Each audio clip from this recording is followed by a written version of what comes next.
aí, vamos estudar a lição? Mais um dia em nome de Jesus, nessa quarta-feira, 13 de agosto. Hoje nós vamos falar sobre um personagem bem interessante chamado Jetro.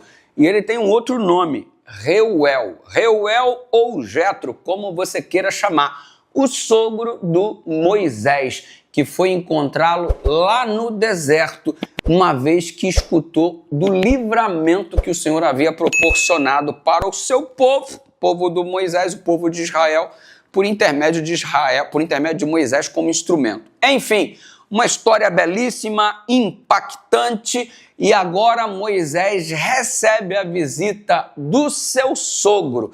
E um lembrete extraordinário, ele, o seu sogro, Jetro, ficou impactado com o que o Deus de Israel havia feito por Israel.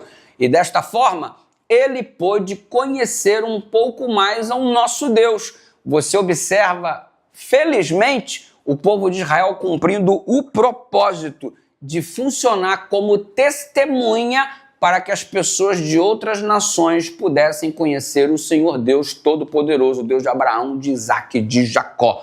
Então, era isso que devia acontecer em perspectiva. Israel, através dos milagres poderosos realizados por Deus, deveria testemunhar não só para o Jetro, mas para o mundo inteiro a respeito do verdadeiro Deus. Mas, no entanto, Israel falha no seu propósito, porque ao invés de se agarrarem às provisões divinas e do poder extraordinário de Deus que estava à disposição, eles só olhavam para as dificuldades e não para o Senhor que resolve as dificuldades.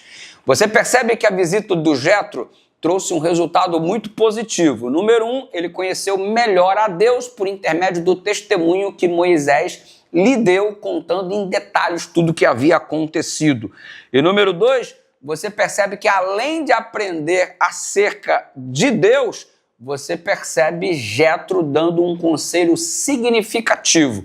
Sempre temos a aprender com todos aqueles que se aproximam de nós. Ninguém é inteligente ao ponto de não ter nada a aprender e ninguém é tão ignorante ao ponto de não ter nada a ensinar. Nós aprendemos uns com os outros.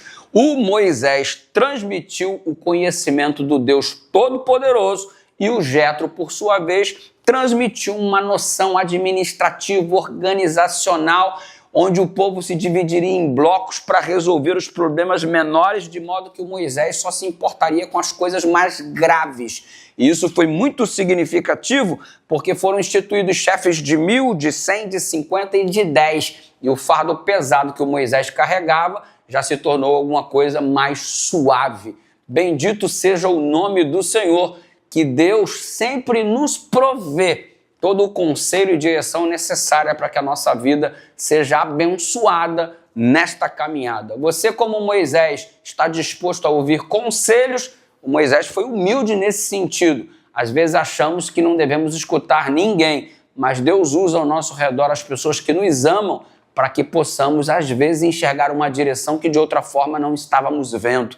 Pense nisso, que Deus direcione os nossos passos. Vamos orar? Obrigado, Deus querido, porque sempre nos aconselha por intermédio da Tua palavra ou usando alguém ao nosso redor que nos ama e nos quer bem.